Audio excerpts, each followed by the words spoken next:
There we go. Okay, so um, I am just gonna head up there. Right. Thank you very much, everyone, for tuning in. This is another Leading Your International Schools podcast, the show that brings you, hopefully, practical steps to make your leadership journey and possibly for today's guest, a startup journey, a memorable one, and also effective one. So this is all about ethical leadership, opportunity, sustainability, and finding those tricks of the trade and those secrets that people have been doing this and doing this well around the globe can hopefully reveal today. So remember, we are supported here at Leading Your International School by TRC Recruitment. This is an organization that's been helping qualified teachers and leaders find the right international school jobs for nearly 20 years. And they work exclusively with leading international schools to find the best teachers and schools leaders from around the world.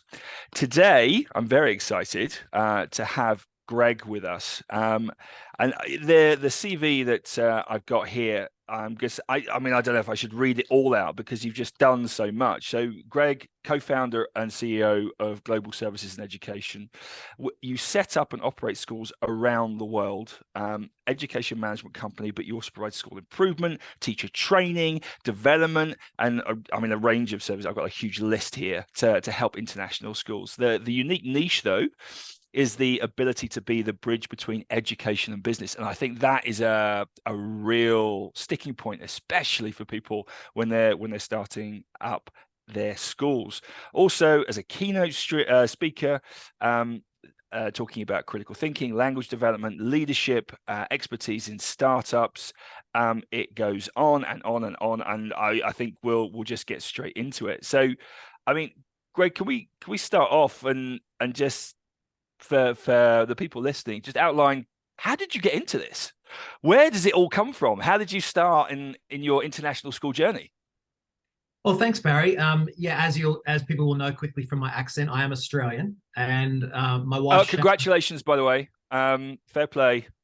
Ashes went back home to Australia. I thought the series was amazing. So sorry, yep, go on, cricket fan. No worries. Yeah, so my wife Shanna, co-founder of our company, and my wife is American. And we first launched our company after meeting each other in Dubai.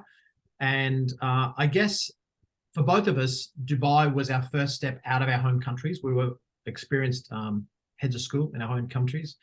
And I guess what we found was we were excited about international education, but what we found that there was a growing demand for expertise. And we were getting contacted by investors and developers that said, look, we want to move into this space. We want to move into international education. Primarily, I guess they were motivated by money and opportunities, but we don't have the expertise. And I guess we saw a really big gap there.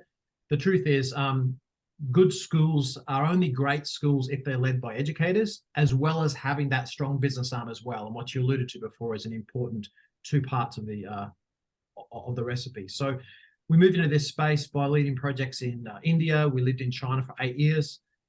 We lived in Malaysia for 6 years. We've led projects now in 26 different countries of the world, ranging from small to large. And our largest project had a budget of $300 million. So yeah, I was a teacher who now sits in a different kind of chair, and I speak to you today from Riyadh, where we've got a lot of things happening in Saudi Arabia. That's fantastic. And I think Riyadh is one of those areas, I think, in international education that seems to be booming. And I see it happening in India and Vietnam, in Saudi. Are these the key areas where you're seeing the most growth? Because the people are always kind of seeing where new schools are erupting. Yeah, certainly Saudi Arabia is the new space that's rapidly expanding.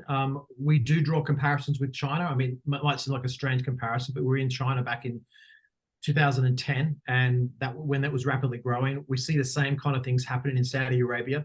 International schools did pretty well in the past in Saudi Arabia, in spite of maybe the quality not being that great.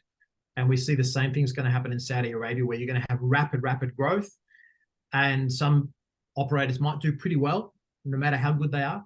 And then what will happen is the bubble will burst, and only the good will survive long term. So Saudi's huge. Vietnam's expanding rapidly. We've done a lot of work in Saudi Arabia. In Vietnam, and the other areas are Japan and Korea, where we also have some projects also, and of course Africa. Fantastic. So talk me through the process, because this is interesting for me as well as kind of on the education side. How does it start, and how does this process work from maybe someone picking up the phone to you to someone turning the key in a lock and children running into a building? What's that like? Where does it begin? What do you need at the very beginning to kind of launch these projects? Yeah, so initially people make contact with us. Usually they're an investor or developer, as I said, and they want to move into this space. And what we do is we start off with a market research and feasibility process.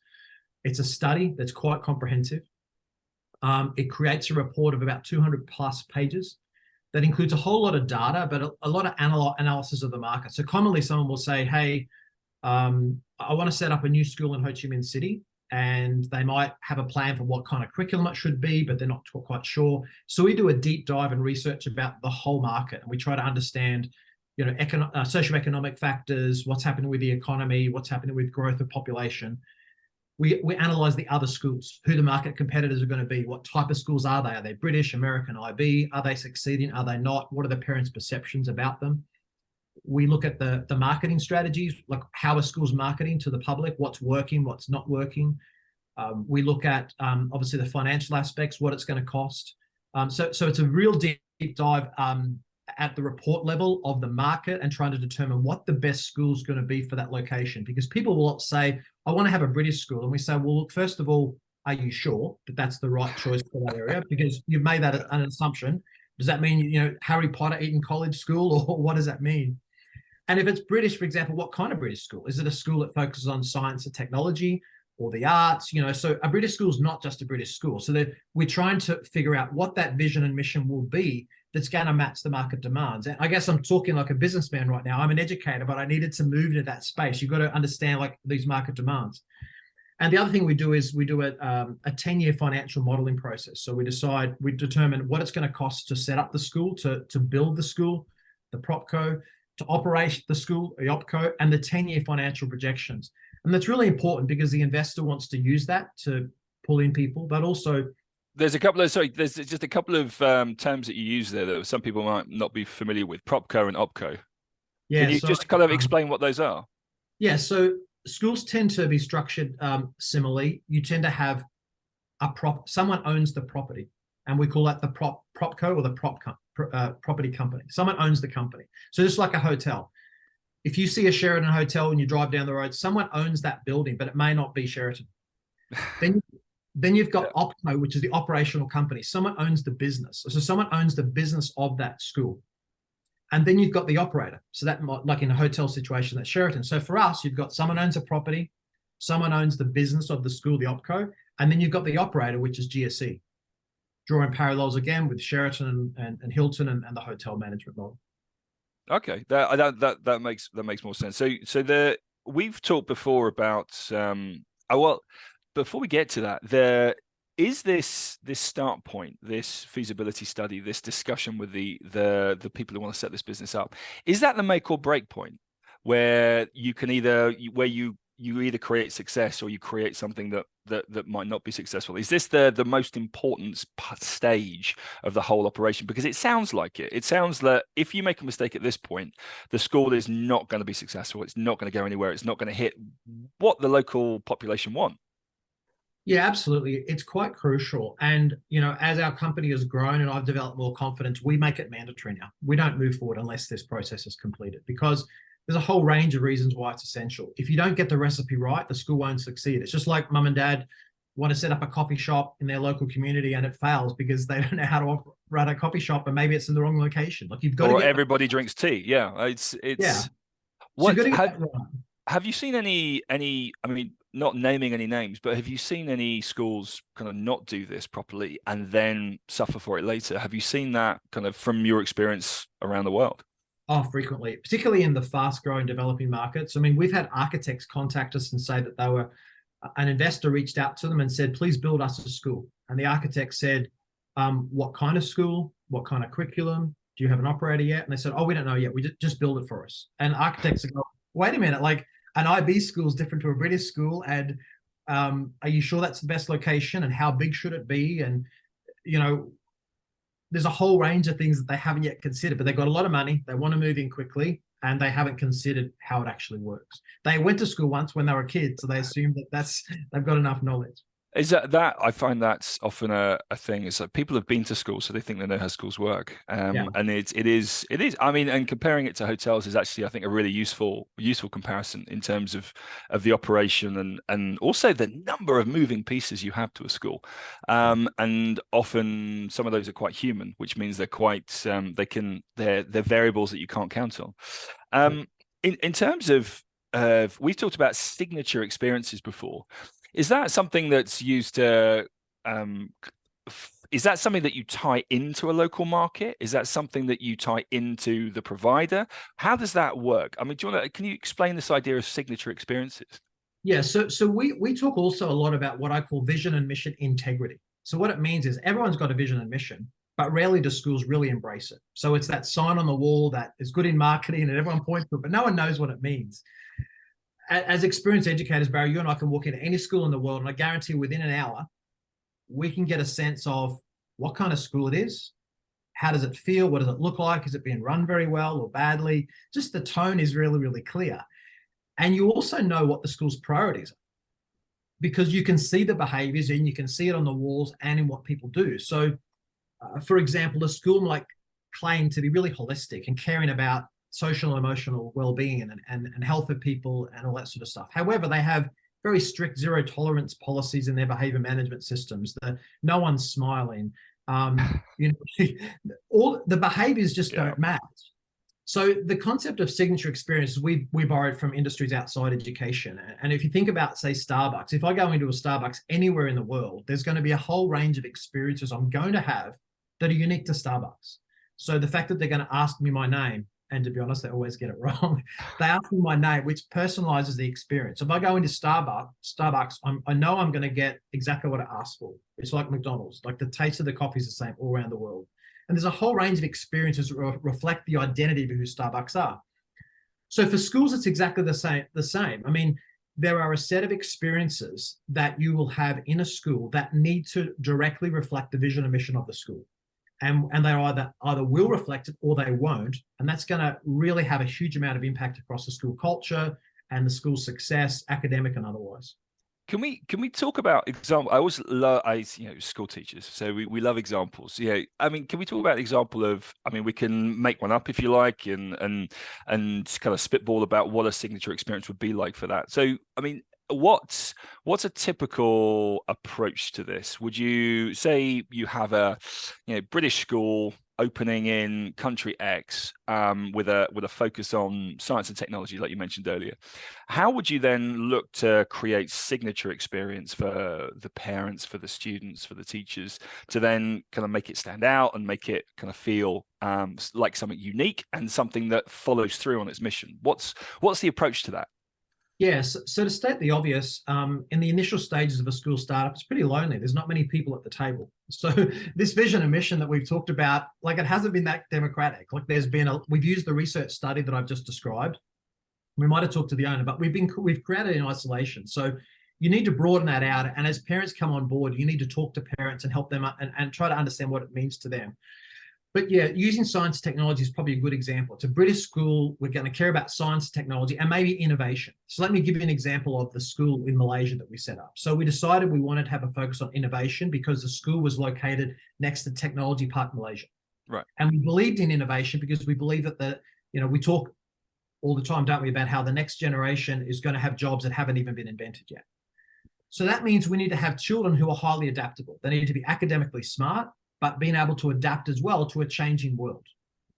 So the school needs, if the product or outcome of that kind of school model is that kind of child, then the classroom experience needs to reflect that. It needs to focus on a lot of questioning rather than just answers. It needs to be very practical. We've said that the school focuses on science and technology and innovation. We need to make sure that all content areas are very practical in nature, that when we're exploring science or English or drum or whatever it might be, it has to be very practical and include components of science and technology and innovation in the practices of the teacher. So in the orientation program of the teacher, you've employed the teacher and the teachers come on board knowing that's the school vision and mission. The orientation program is all about designing curriculum in ways that reflect that science and technology vision. We talk about the signature experiences of being in a grade 3 classroom with that kind of vision and mission, and teachers design the teaching and learning strategies and experiences around that whole focus. So it's about translating vision to practice and making sure that when I walk into a grade 3 classroom 3 or 4 times, at least 2 or 3 times, I'm going to see that signature experience in action because the teachers have completely embraced it. So it sounds like a kind of signature experiences is tied into culture, and so the how do you go about embedding that culture to start with, but then also keeping that culture extant over the following 5, 10, 15 years? Does it need to be the same? Do you need a constant refresher? Do you need really strong early adopters? How do you seek to embed that and make sure that that's not something that's just it's year one and then it turns into kind of bog standard, let's forget about it and throw it out and just get the textbooks out? How do you make sure that they maintain that level of quality, approach, and that experience? Yeah, good question. And it reminds me, I actually asked this same question to a gentleman called Professor Al Mamery back in the 90s, who's a Canadian leadership expert. And I asked him the same question. I said, look, if you have high staff turnover and you have a unique vision, how do you make sure that it stays alive? And he said, well, look, staff handbooks are easy. Essentially, they're the same around the world, aren't they? I mean, I know they're different, but a staff handbook is boring, ugly textbook. I mean, we try, but yeah, essentially it's the same stuff. Yeah. So he said, have that. That's important. But he said, you should have another manual, which basically has a title across the front that said, this is how we do business around here. And what he was meaning was, when you come to our school, this is how we behave. This is what things look like. If you have a meeting with the principal, it's not scary where they shut the door and you're intimidated to be there. It's actually genuine and authentic. And this is what relationships look like. If you walk into a classroom, this is what it looks like. There's a focus on critical thinking. When I look around the room, I see things like De Bono's 6 thinking hats and core thinking strategies. I see Bloom's taxonomy. I see Mazzano's high yield strategy. I see all those kind of things on the wall. So it's got to permeate everything. It's a bit like, I think, we've probably all been involved in CIS accreditation, visits and IB.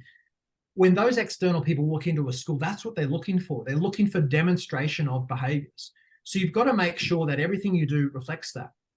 Now, when I create a vision and mission, so yeah, the vision and mission's created, but then I also create what I call a guiding question that should be used in every meeting or situation possible. And that question is the decision we're going to make today or what we're doing going to move us closer or further away than the goals of our mission and vision? And if we're not doing that, then we shouldn't be doing it. We shouldn't be involved in that conversation. If the conversation's not making us better at having an education model that's academically rigorous, but also is practical in nature and focused on science and technology, then we shouldn't be doing it. So it's really this determined, strong leadership that makes sure that we're living and breathing this set of values and beliefs that they're inculcated by that idea. Does that make sense? It does. Yeah, no, it absolutely does. It's, I think it's, I mean, to paraphrase, I suppose you're talking about a touchstone, where every time you're having those things, it's, it's about being people-centered. Same kind of idea. What are we doing? Is this actually a benefit to the children? And if you could say yes, then do it. If you say no, then what the hell are we doing here? I mean, you talked a little bit about staff turnover. How much, I mean, from your experience, because I mean, you've been operating in 26 different countries, you've traveled to over 60 and you've seen a lot of the world. Tell me about staff turnover. Number one, how do you stop it? Number two, what is the real impact of staff turnover? Because you talked about kind of vision and mission, but what from your impression, what's the impact of having too high a staff turnover on schools? Well, first of all, I frequently am in meetings or open days where parents say to us, "Oh, can you talk to us about your staff turnover and how long will the teachers be at this school?" And I just don't lie. It's an international school, and the teachers are going to move on. There was some data created by Search Associates a number of years ago. There's probably more recent data, but I remember it stuck in my mind that of a premium international school worldwide, the average is about 3.2 years. So the truth is, teachers are going to turn over an average of between 2 and 3 years, and we know most contracts are 2 years. So it just is what it is, and just accept it. But knowing that, I guess we do a couple of things. So first of all, what we do is that in our teacher recruitment process, wherever we possibly can, we have a process where our teachers are also involved. So what happens is that there's 2 to 3 steps in the process. So obviously there's the pre-selection process. It's pretty easy to tick those first boxes. Do you have a degree? Do you have 3 years experience? Qualified? Okay, done. Yeah. Thanks very much for your beautiful CV. You spent, trillions of hours on, but you tick the boxes. Okay, next step.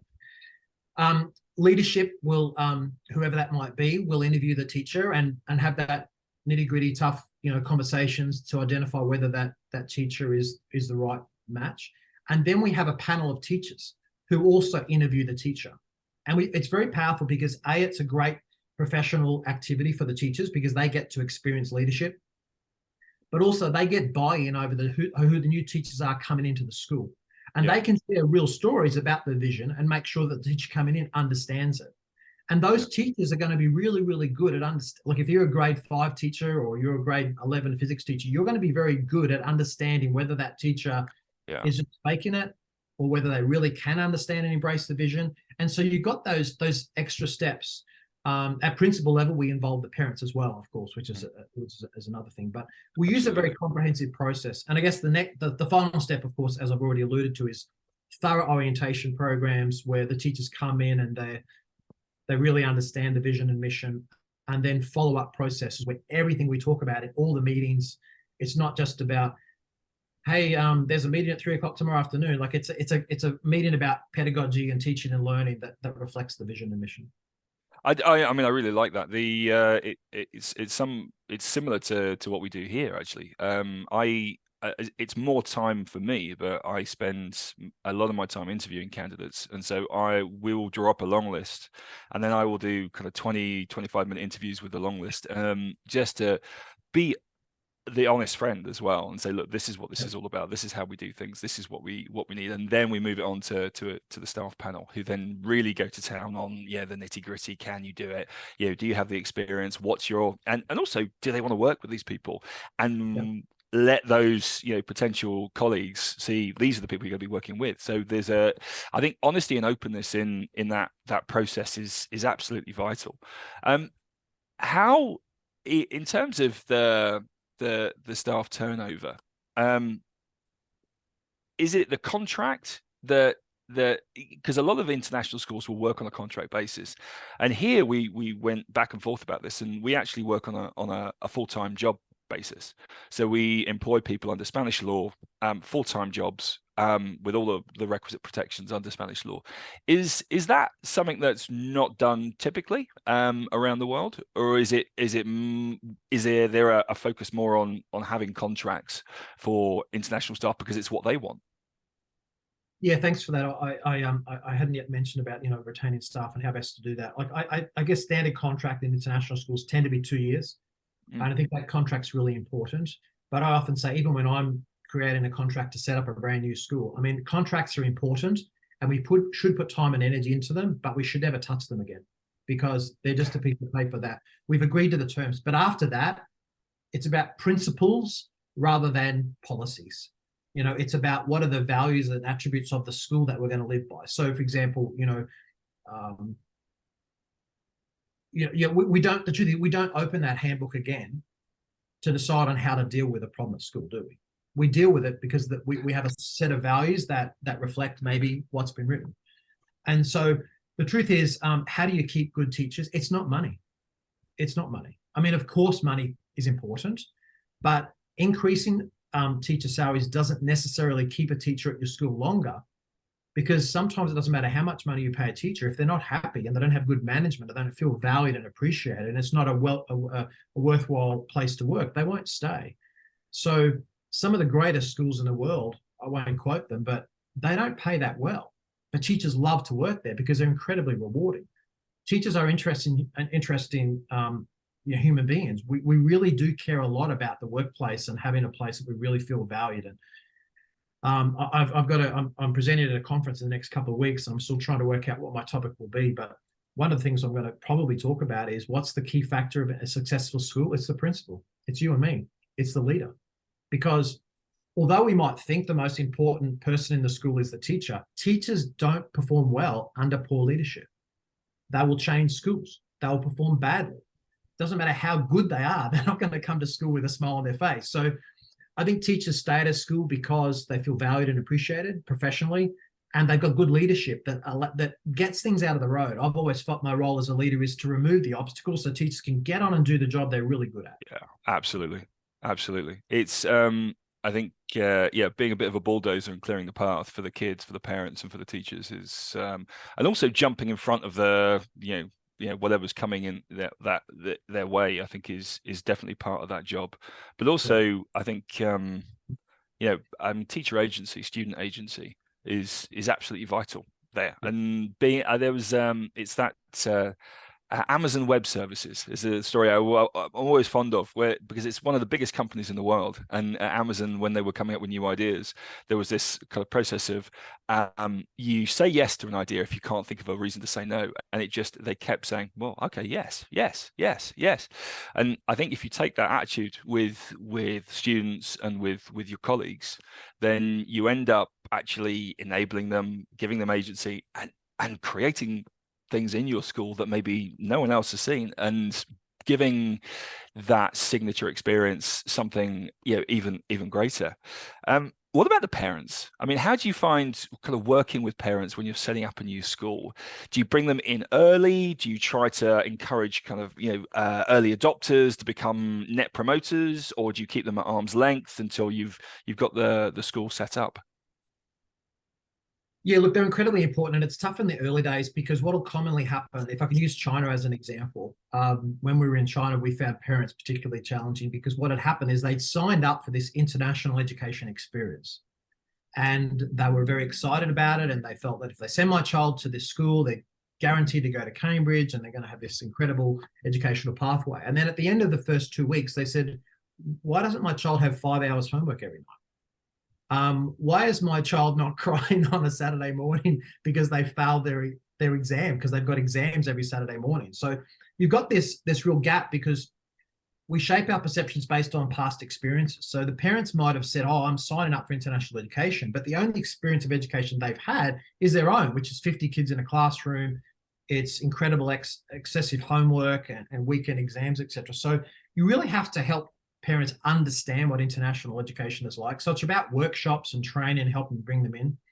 The other thing that we do is we have a very open door policy. And I know I'm going to reference back to that vision and mission integrity, but many schools say they have an open door policy, but they don't. You can't get to the administration. You can't get to the principal. They're far too busy and they've got people blocking the way.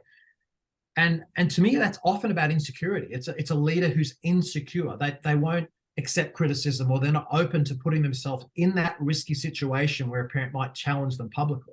And that's not authenticity. So we'll run what we call directors roundtables, like once a month, where parents can come along on a Saturday morning for a cup of tea and there's no agenda. And people think we're crazy. Why would you possibly bring parents along to a meeting every once a month on a Saturday, open the agenda and they can ask anything they want on the floor and you have to answer? Is because that's what we said our vision and mission is. It's about open door. So parents are allowed to come and talk to us, and they're allowed to have a chat and have input and ideas, and we're okay to be put on the spot because a good school isn't perfect. We'll sometimes give less than perfect answers. We'll sometimes get things less than correct. But parents want that. They want authenticity. And I think you can demonstrate that by being truly open. I 100% behind you. I think parents can be a school superpower if you use them in the right way. They're net promoters in terms of marketing, in terms of the experience they give the students, especially later on. Our parents here at the Global College are absolutely amazing. So we had a parent seminar series last year, and the parents would come in to spend 20 minutes talking about what they do and how they got there, and then just talking to the kids, and they're just getting them connected. And I think it's schools are that collection of relationships. And I think you're absolutely spot on with just open doors, get them in, ask any questions you want, and I try to do the same here, but it's sometimes I don't think I'm successful, but and I think my wife might shoot me if every Saturday I was in school doing a roundtable. But I think it's that openness and authenticity that we all strive for, and I think that's you're absolutely spot on with that.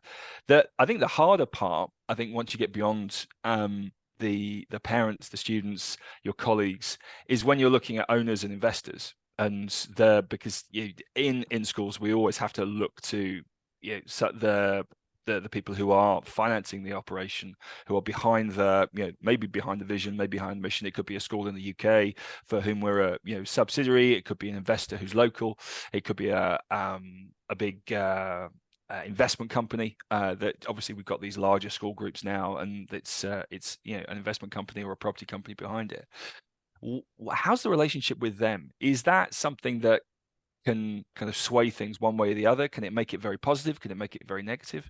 What's your experience with those owner CEOs? We work really, really hard at that.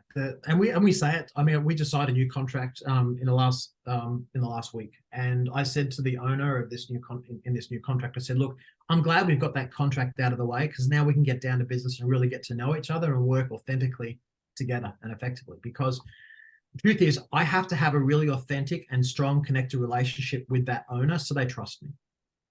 So when I say we need to purchase that item, they need to trust that I'm making a good call and that I'm not just chasing extra funds and the rest of it. So I've got to have a deeply connected relationship with them. I also have to help them understand the education industry, which is likely to be very different to what they've experienced before. Managing foreigners in a developing country is really tough for local people.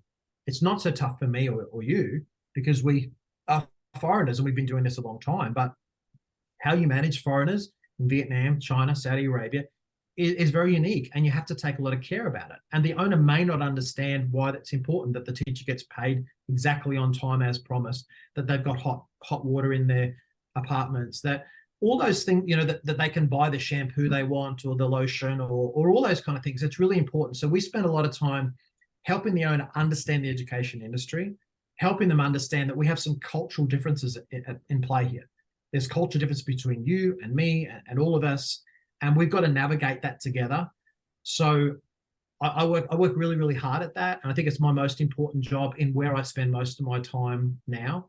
I don't read books about other cultures. I just listen. I didn't read any books in China. I know there's thousands of books I could have read, but I didn't. I just tried to identify what I knew to be similar and not different. And the truth is, different religions, be it Islam, Christianity, whatever, different cultures, we're all the same at the grassroots. You just got to be able to see what's same and know that the behaviors might be sending unusual signals, but they are all the same. So the other thing, if I just add to that too, is just the different perspectives on business versus education, because the truth is, it is a very different way of thinking. And I think I can bridge that gap pretty well now. A businessman is not going to be successful if we don't have high quality education outcomes for kids. But similarly, that school's not going to run well if the business sides run badly, because that's paying your wages, the salaries, it's keeping the school alive. You've got to have a balance across both. And I hate to generalize, but educators are terrible at business, and business people are terrible at education. And we can get better at it over time, but that's not what I was trained in university, and it takes a lifetime of experience to bridge that gap. No, I 100%. It's I think one of my favorite words of the last 10 years has been frupidity. So this idea of, we're going to save some money here, but actually the knock on is it damages staff confidence, damages parent confidence, damages student outcome. So it's this idea of where is the money well spent. I think that's something where educators need, I think, possibly more business training, and the guys on the business side need perhaps more education training in order to allow them to see both sides.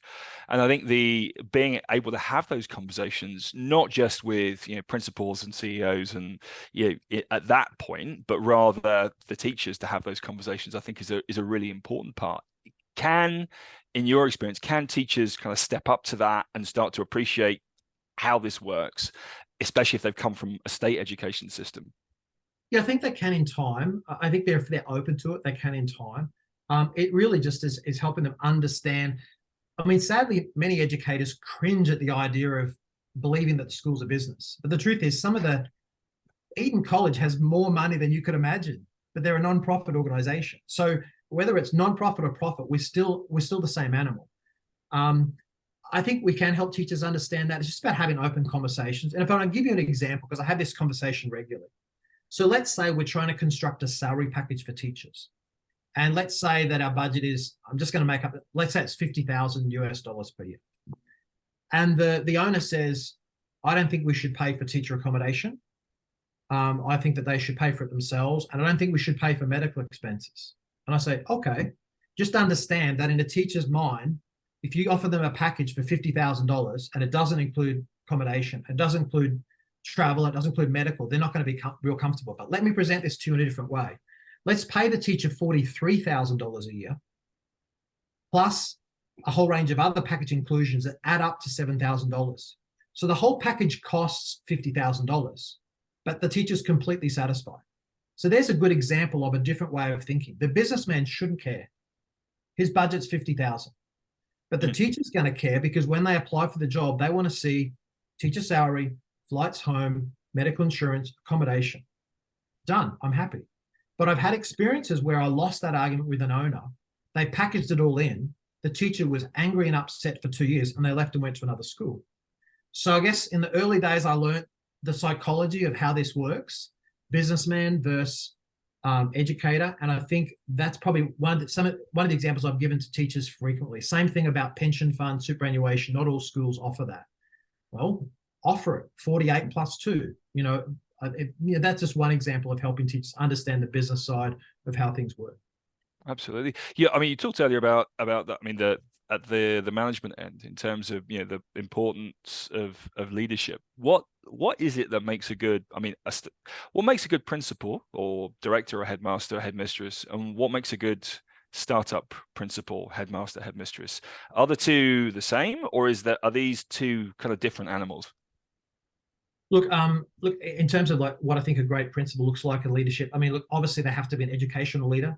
I mean, you are the educational leader of the school, so you have to understand education. You've got to be able to have conversations about Mazzano, Bloom's taxonomy, high yield strategies. You've got to be an educational leader, otherwise you have no credibility with staff. So you also have to have great interpersonal skills. You have to have the ability to connect with people and solve problems in a meaningful way. You have to be secure. I hate bullies. I hate the principal that stands up and is angry and yells because it shows insecurity. The bullying kind of loud behaviors are designed to push people away because they're insecure themselves. If you are a secure person, you're happy to draw people in and have this open conversation about what went right, what went wrong, not. So that's my quick snapshot about leadership to me. In terms of school startups, look, it is really different. I've met educational leaders of incredible experience that would be terrible in a startup because they're just not down to earth. They don't understand the business side well enough. The truth is, educators don't know anything about marketing. Educators are really good at selling the vision and mission of the school and talking about the school in passionate ways, but principals don't know about SEO or how to generate leads or how to convert leads into enrollments. I mean, it's just a totally different space. So yes, you can learn that, but if you put a purely academic educational leader in a startup position who doesn't understand any of those things, it's a really steep learning curve. The other thing is too, like, to be honest, some parts of my life are really glamorous. Like I sometimes meet with incredibly powerful leaders, wealthy billionaires. I meet with government diplomats, but you know what? Sometimes I'm cleaning toilets. Like it really is like that. I mean, we have a school, we did a project in Palestine, and I did a 5-hour land border crossing from Jordan to Palestine, to Ramallah, where we were working on a school project. And then the next day I'm meeting with government leaders. It's such I've also landed in a foreign location where I don't know the language, and I've got to print off a 200-page document and get it bound and make it beautiful for a presentation the next day. And I've got to figure out how to do that. I don't have a PA. I don't have a private driver. I don't have all those things that some elite principals might feel they're entitled to. So it's a startup. It's a startup business. And so you've got to be an educational expert and talk the pedagogy and curriculum learning and all those things, but you've also got to be able to clean toilets and figure out how big that classroom should be and how to buy resources and how to navigate that cultural difference with a person of another language that you don't understand. I mean, this is one of my pet kind of projects, language. How important is language for people coming into a new school, a new environment? It's to what extent, I mean, we're not going to pick up Arabic in 6 months, but how much capital can a teacher or a principal gain from just making the effort, starting that process? Look, I think it's really helpful in the warm and fuzzy part. Like, Yeah. oh wow, isn't that cute? They can say a couple of words in my language. That's lovely. But the truth is, unless you're super confident in that language, you're not going to be particularly effective in that language. So I think it's great around building relationships and people saying, hey, they connect with my culture. I appreciate the fact that they're trying, but it's sort of cute. That, like, again, I found it interesting when I was in China. I had a whole lot of friends that were incredibly competent bilingual Mandarin speakers, and that's great.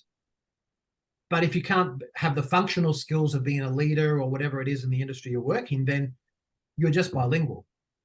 So I think the challenge with language is that we should try to learn the language and we should try to connect with other people because we've learnt some.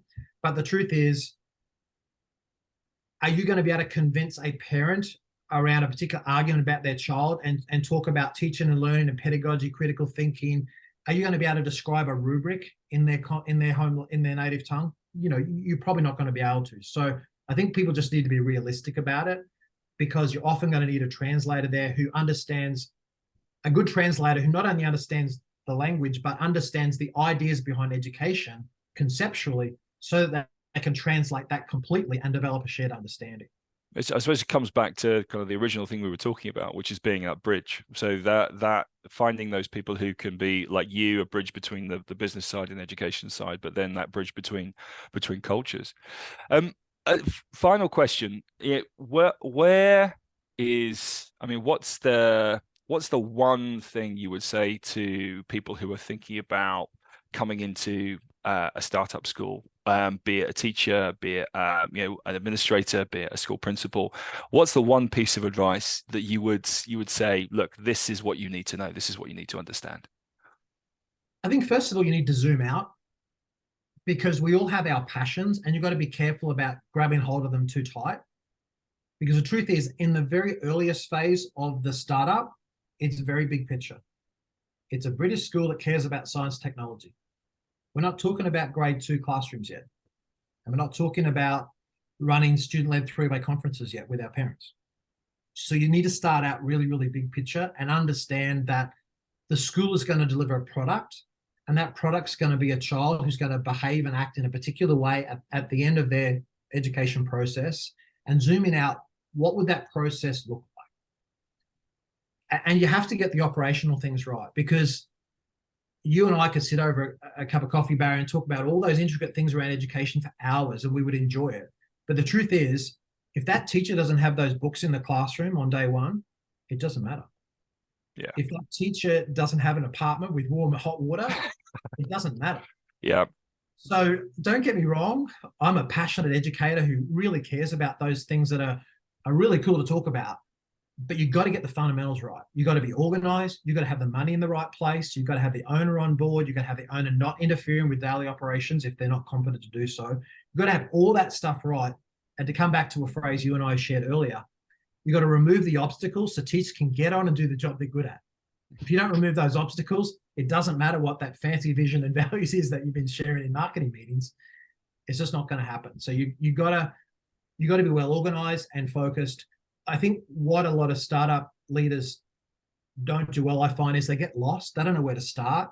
Like, they're really like a deer in headlights. Like, they've been in schools are very structured environments where you start at 9 o'clock in the morning and you finish at 4, and it's all very structured. You've got timetables and meetings, the rest of it. Do you know what my startup looks like? I'm in an empty room in Riyadh, and I've got a blank piece of paper, and the owner said, hey, can you describe what our school profile is going to be for that school we're going to build in 2 years' time? And it's just me and a piece of paper, drawing on all this experience I've had, and maybe chatting to colleagues and mentors, but I've got to be really independently motivated, and I've got to be able to focus on the task at hand without structure. I've got to balance creativity, which it is, with business acumen and educational things as well. So I know that's probably a big convoluted answer, but I don't think people understand what school startups are like. They think it's about pioneering a brand new school, and it is, but it's far more about what I just described than the fancy stuff. I think it was a perfect answer because it's convoluted, yes, but you've touched on about 15 different aspects for startups, which I recognize from my experience. And I think it's still, for me, it's one of the most exciting things in education, but it does require a certain sense of, okay, you know what, let's get going. Let's and just picking a place to start and going for it. This is great. This has been fantastic to talk to you. Thank you so much. Can people reach out to you if they're interested in what you're doing via LinkedIn, via your company website? Yeah, sure. I mean, as people know, I've got a very sort of popular profile on LinkedIn. We've written over 250 blogs and articles about setting up schools and education, and we share that information freely, and we share those via LinkedIn. So probably my LinkedIn profile is the best, but obviously our website as well. But I'm happy to, even if we don't have a project to discuss permanently, I'm happy to share ideas and talk to people about what they're doing. I sometimes talk to mum and dads who are setting up a small homeschool in a developing country, and then sometimes people that have a big project worth working together on. So I'm open to lots of conversations and happy to share. Fantastic. Greg, thank you so much. We're going to end it there. Thank you, Greg. Thank you as well to our partners, TIC Recruitment, for supporting the podcast. Do look Greg up and follow him on LinkedIn and check out his company pages. And I will see you again next month for another episode of the podcast. Be well, everyone, and have a great autumn term until we speak later. Take care. Bye-bye. Thanks, Barry.